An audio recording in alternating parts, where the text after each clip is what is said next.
ವಂದನೆಗಳು.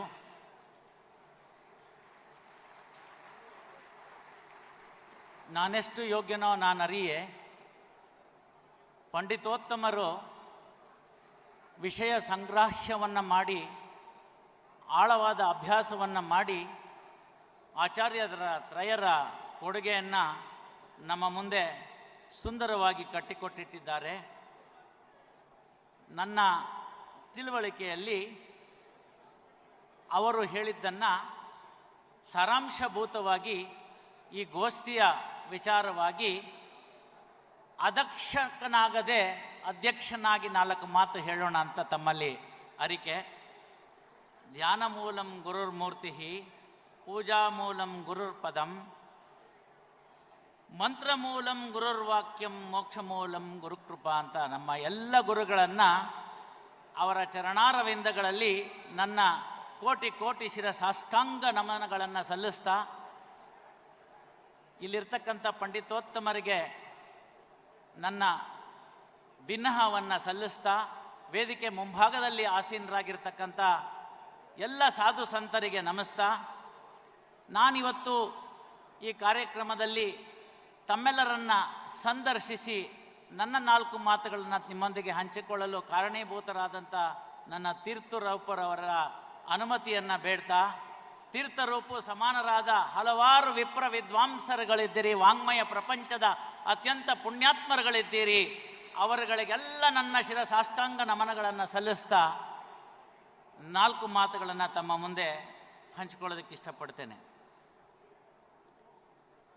ಇವತ್ತಿನ ಈ ಗೋಷ್ಠಿಯ ಮುಖ್ಯ ಉದ್ದೇಶ ಏನಾಗಿತ್ತು ಅಂತಂದರೆ, ವಾಂಗ್ಮಯ ಪ್ರಪಂಚದಲ್ಲಿ ಎಂದೆಂದಿಗೂ ಧ್ರುವತಾರೆಗಳಂತೆ ಇರ್ತಿರ್ತಕ್ಕಂಥ ಆಚಾರ್ಯ ತ್ರಯರ ಕೊಡುಗೆ ಈ ಪ್ರಪಂಚಕ್ಕೆ ಎಷ್ಟು ಮುಖ್ಯವಾಗಿತ್ತು ಅನ್ನೋದನ್ನು ತಿಳಿಸ್ಕೊಡೋದಾಗಿರುತ್ತೆ.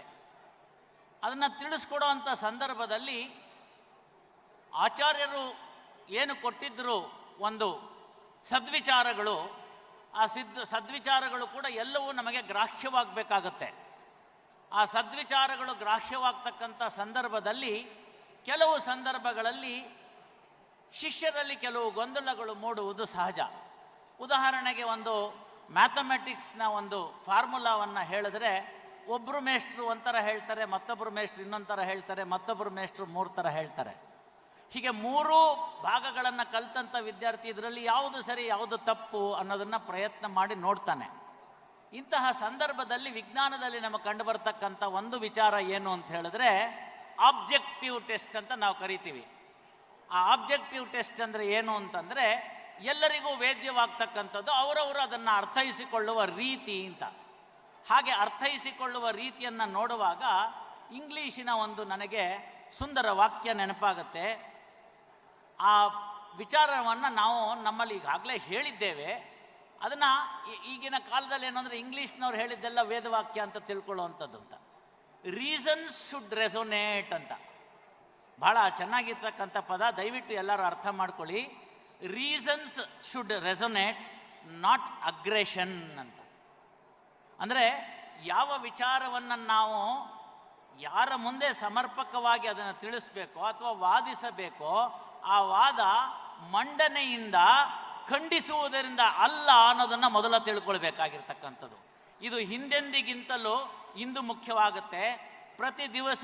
ಪ್ರತಿ ದಿವಸ ಯಾವತ್ತೂ ಬಿಡದಲ್ಲೇ ಇವತ್ತಿಗೂ ಶ್ರೀರಂಗದಲ್ಲಿ ತ್ರಿಮತಸ್ಥರೆಲ್ಲರೂ ಕೂಡ ವಾಕ್ಯಾರ್ಥವನ್ನು ಮಾಡಿ ಕೊನೆಗೆ ಒಬ್ಬರನ್ನೊಬ್ಬರು ಅಪ್ಪಿಕೊಂಡು ಶ್ರೀರಂಗನಿಗೆ ಸಮರ್ಪಣೆ ಮಾಡಿ ಹೋಗ್ತಕ್ಕಂಥ ಪದ್ಧತಿ ಇವತ್ತಿಗೂ ಶ್ರೀರಂಗದಲ್ಲಿ ಕಾಣಕ್ಕೆ ಸಿಕ್ಕುತ್ತೆ. ಹಾಗಿದ್ದಂಥ ಸಂದರ್ಭದಲ್ಲಿ ನಮ್ಮಲ್ಲಿ ಭಿನ್ನಾಭಿಪ್ರಾಯಗಳು ಏಕೆ ಅಂತಕ್ಕಂಥದ್ದು. ಇದನ್ನೆಲ್ಲ ನಾವು ನೋಡಿದಾಗ ಪ್ರತಿಯೊಬ್ಬ ಆಚಾರ್ಯರು ಈ ಸಮಾಜಕ್ಕೆ ಕೊಟ್ಟಂಥ, ಈ ವಿಶ್ವದ ಉನ್ನತಿಗೆ ಕೊಟ್ಟಂಥ ಸದ್ವಿಚಾರಗಳನ್ನು ನಾವು ಕಂಡಿದ್ದೇವೆ.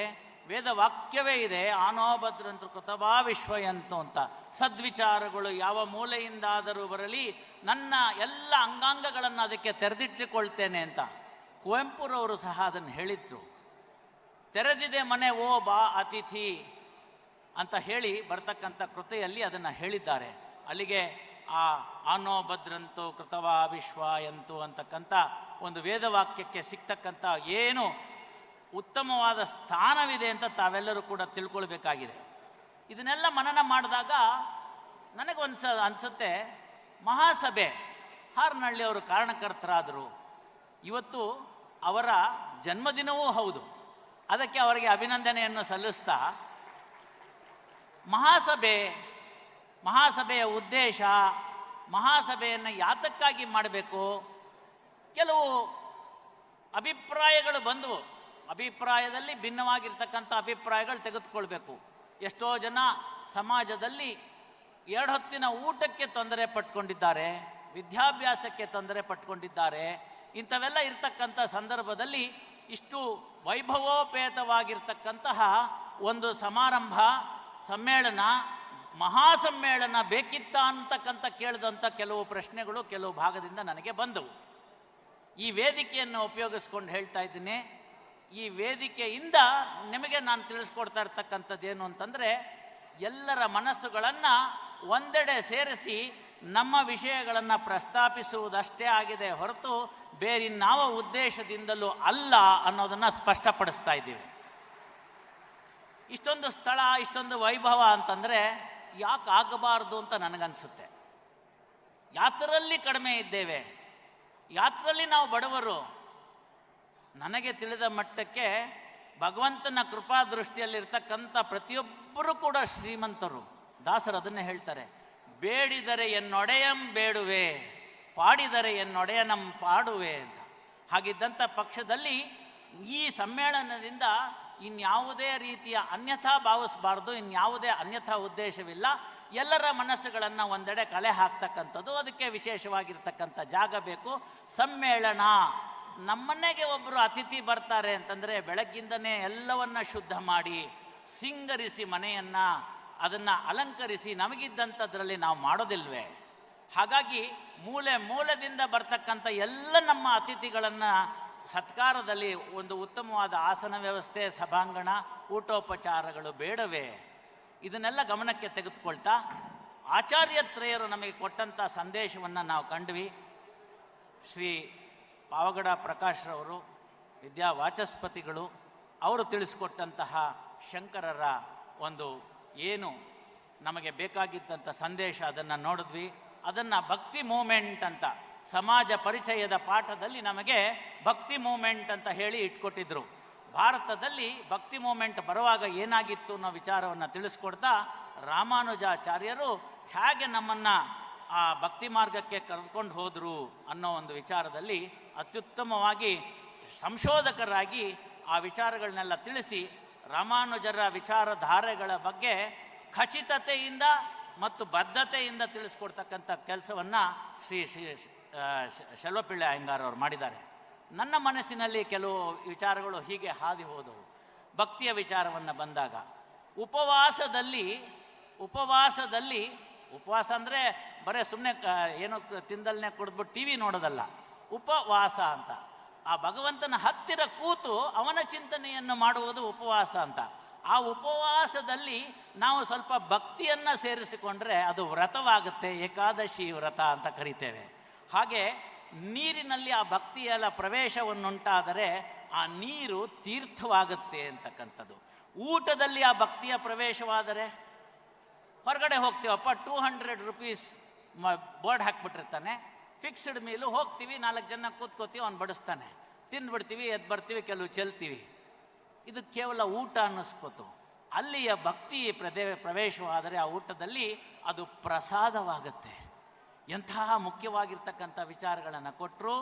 ಪ್ರಯಾಣದಲ್ಲಿ ಭಕ್ತಿಯ ಪ್ರವೇಶವಾದರೆ, ನಾವು ಹೋಗ್ತಕ್ಕಂಥ ಪ್ರಯಾಣ, ಆ ಪ್ರಯಾಣದಲ್ಲಿ ಭಕ್ತಿಯ ಪ್ರವೇಶವಾದರೆ ಅದು ತೀರ್ಥಯಾತ್ರೆ ಆಗುತ್ತೆ. ಮತ್ತೆ ಮುಂದೆ ನಾವು ಮಾಡ್ತಕ್ಕಂಥ ಸಂಗೀತ, ಮಕ್ಕಳಾಡಿಸುವಾಗ, ಮಡದಿಯೊಡನೆ ಅಕ್ಕರದಿ ಮಾಡುವಾಗ, ಮಾತಾಡುವಾಗ, ಏಳುವಾಗ, ಕೂಡುವಾಗ ಕೃಷ್ಣ ಎನ್ನಬಾರದೆ, ಕೃಷ್ಣ ಎಂದರೆ ಕಷ್ಟ ಒಂದಿಷ್ಟಿಲ್ಲ, ಕೃಷ್ಣ ಎನ್ನಬಾರದೆ ಅಂತ ಹಾಡುವ ಸಂದರ್ಭದಲ್ಲಿ ಭಕ್ತಿಯ ಪ್ರವೇಶವಾದರೆ ಕೇವಲ ಸಂಗೀತ ಅನ್ನಿಸ್ಕೊಂಡಿದ್ದು ಕೀರ್ತನೆಯಾಗುತ್ತೆ. ಇಂತಹ ವಿಚಾರಗಳನ್ನು ನಮ್ಮ ಮಾತಿನಲ್ಲಿ ಪ್ರವೇಶವಾದರೆ ಆ ಮಾತು ಕೇವಲ ಮಾತು ಎನಿಸದೆ ಅದು ಸರ್ವಕಾಲಕ್ಕೂ ವಿದಿತವಾಗಿರ್ತಕ್ಕಂಥ ವಚನವಾಗುತ್ತೆ.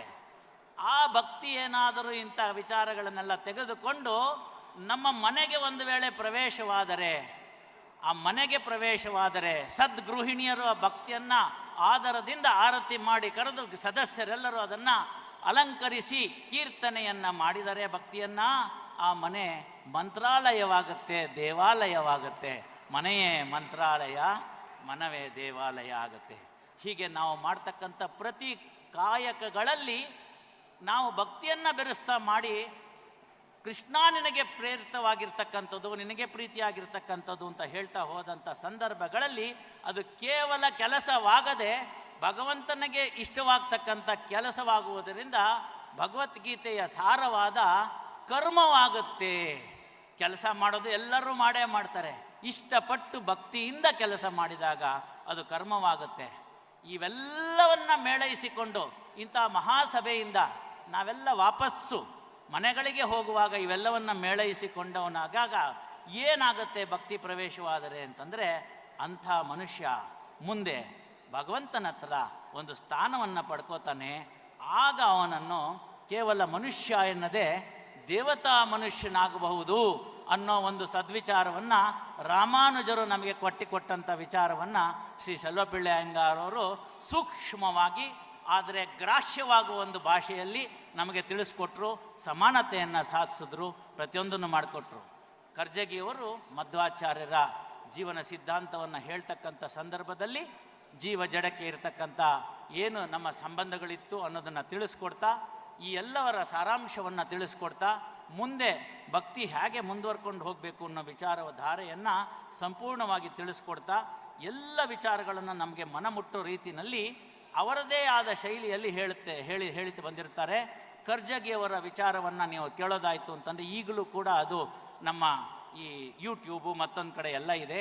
3 ಜನ ಆಚಾರ್ಯರ ಮೇಲೆ ಗಂಟೆಗಟ್ಟಲೆ ನಿರರ್ಗಳವಾಗಿ ಅವರ ಸಾರಾಂಶಗಳನ್ನು ತಿಳಿಸ್ಕೊಡ್ತಕ್ಕಂಥ ಒಬ್ಬ ಪ್ರಾಜ್ಞರು ನಮ್ಮರಲ್ಲಿದ್ದಾರೆ ಅಂತಂದರೆ, ಮತ್ತು ಆ ವಿಚಾರಗಳನ್ನು ತಿಳಿಸ್ಕೊಡುವಾಗ ಯಾರ ವಿಚಾರವನ್ನು ಹಳಿಯದೆ ಅವರವರ ವಿಚಾರಗಳನ್ನು ತಿಳಿಸ್ಕೊಡುವಾಗ ಶುದ್ಧ ಭಾಷೆಯಿಂದ, ಶುದ್ಧ ಅಂತಃಕರಣಗಳಿಂದ ಅಭಿಪ್ರಾಯ ಭೇದಗಳನ್ನು ಸೂಕ್ಷ್ಮವಾಗಿ ವಿಂಗಡಿಸ್ತಕ್ಕಂಥ ಕೆಲಸವನ್ನು ಕರ್ಜಗಿಯವರು ಎಂದೂ ಮಾಡಿದ್ರು, ಇಂದೂ ಮಾಡಿದ್ದಾರೆ. ಅವರು 3 ಹೇಳಿದ್ದಂಥದ್ದು ಕೂಡ ಒಂದು ಆಟೋ ರಿಕ್ಷಾಕ್ಕೆ 3 ಗಾಲಿಗಳಿದ್ದಂತೆ. ಯಾವೊಂದು ಗಾಲಿಗಳಿದ್ದರೂ ಕೂಡ, ಗಾಲಿ ನಡಿದೇ ಇದ್ರೂ ಕೂಡ ಆಟೋ ರಿಕ್ಷಾ ಹಾಗೆ ನಿಂತಲ್ಲೇ ನಿಂತು ಬಿಡುತ್ತೋ ಆ ರೀತಿ ಮತತ್ರಯ ಸಮೀಕ್ಷೆಯನ್ನು ನಮ್ಮ ಮುಂದೆ ತೆರೆದಿಟ್ಟಿದ್ದಾರೆ 3 ವಿದ್ವಾಂಸರು. ಅಧ್ಯಕ್ಷನಾಗಿ ಅದನ್ನು ಎಷ್ಟು ಸಾರ್ಥಕವಾಗಿ ತಮ್ಮ ಮುಂದೆ ಮಂಡಿಸಿದನೋ ನಾನರಿಯೇ. ಚಿಕ್ಕವನು, ಅಲ್ಪರಲ್ಲಿ ಅಲ್ಪ, ಏನು ತಿಳಿಯದವನು, ತಿಳಿದಷ್ಟನ್ನು ನಿಮ್ಮ ಮುಂದೆ ತಿಳಿಸಿರುವೆ. ಇಂಥ ವಿಚಾರಗಳೆಲ್ಲ ಸಮ್ಮೇಳನಗಳಲ್ಲಿ ನಮ್ಮ ಮನಸ್ಸಿನಲ್ಲಿ ವಾಪಸ್ ಹೋಗುವಾಗ ಒಂದು ವಿಚಾರ ಉಳಿದು ಹೋದರೆ ಅದು ನಮ್ಮ ಈ ಒಂದು ಇಡೀ ವಿಶ್ವಕ್ಕೆ ಉತ್ತಮವಾಗಿರ್ತಕ್ಕಂಥದ್ದು ಅಂತ. ಅದು ಏನು ಅಂತಂದರೆ, ಒಂದು ವೇಳೆ ತಮ್ಮ ತಮ್ಮ ಮತಗಳಲ್ಲಿ ಇರ್ತಕ್ಕಂಥ ಭೇದಗಳನ್ನು ಇಟ್ಕೊಂಡಿದ್ರೆ ತಪ್ಪಿಲ್ಲ. ಮತಭೇದವಿರಲಿ, ಮನಭೇದವಾಗದಿರಲಿ. ಮತಭೇದವಿರಲಿ, ಮನಭೇದವಾಗದಿರಲಿ. ಸರ್ವೇ ಜನಾಃ ಸುಖಿನೋ ಭವಂತು, ಸಮಸ್ತ ಸನ್ಮಂಗಳಾನಿ ಭವಂತು. ವಿಶ್ವಕ್ಕೆಲ್ಲ ಸದ್ವಿಚಾರಗಳ ಪ್ರಾಪ್ತಿಯಾಗಲಿ. ಅದನ್ನು ಎಂದೂ ಹೇಳುತ್ತಿದ್ದೇವೆ, ಇಂದೂ ಹೇಳಬೇಕಾದಂಥ ಸಂದರ್ಭ ಬಂದಿದೆ. ಇಂತಹ ಸಂದರ್ಭದಲ್ಲಿ ಉತ್ತಮ ಮಹಾಸಭೆಯ ಮಹಾಸಮ್ಮೇಳನದಲ್ಲಿ ನನ್ನನ್ನು ಕರೆಸಿ ನನ್ನ 4 ಮಾತುಗಳನ್ನು ಆಡಲು, ಹಂಚಿಕೊಳ್ಳಲು ತಮ್ಮ ಮುಂದೆ ಅವಕಾಶವನ್ನು ಮಾಡಿಕೊಟ್ಟಂಥ ಸಭೆಯ ಎಲ್ಲ ಆಯೋಜಕರಿಗೆ ನನ್ನ ಮನದಾಳದ ಕೃತಜ್ಞತೆಗಳನ್ನು ಸಲ್ಲಿಸ್ತಾ, ವಾಂಗ್ಮಯ ಪ್ರಪಂಚದ ಹಾಗೂ ವೇದಿಕೆಯಲ್ಲಿ ಈ ದಿನ ಇರತಕ್ಕಂಥ 3 ವಿದ್ವಾಂಸರುಗಳಿಗೂ ಕೂಡ ನನ್ನ ಶಿರಸಾಷ್ಟಾಂಗ ನಮಸ್ಕಾರಗಳನ್ನು ಸಲ್ಲಿಸ್ತಾ, ಈ ಪುಟ್ಟ 4 ಮಾತುಗಳನ್ನು ತಾವು ಶಾಂತ ರೀತಿಯಿಂದ ಕೇಳಿದ್ದಕ್ಕೆ ತಮಗೂ ಕೂಡ ಧನ್ಯವಾದವನ್ನು ಸಲ್ಲಿಸ್ತಾ ಇದ್ದೇನೆ. ಸರ್ವಂ ಶ್ರೀಕೃಷ್ಣಾರ್ಪಣಮಸ್ತು.